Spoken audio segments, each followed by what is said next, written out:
leftover pizza at 11:43. The screen lit up and simply said, "Interesting choice." Excuse me?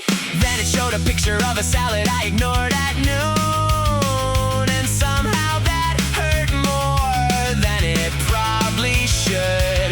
It started sending notifications that felt a little personal. My fridge is judging me every time I open the door. It knows I checked 3 minutes ago, and somehow it knows what for. My fridge is judging me, it's becoming harder to ignore. I bought a kitchen appliance, not a disappointed nutritionist.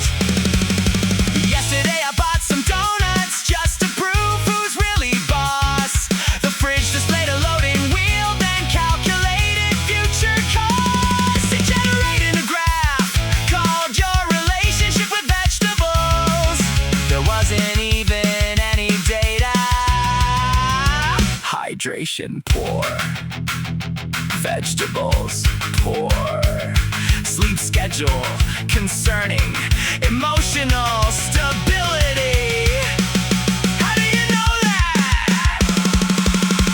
My fridge is judging me every time I open the door. It knows I checked 3 minutes ago, and somehow it knows what for. My fridge is judging me, it's becoming harder to ignore. I bought a kitchen appliance, not a disappointed nutrition. My fridge is judging me, honestly I'm not so sure that I'm the one who owns the fridge anymore. I opened the fridge this morning, the screen just said, "We need to talk."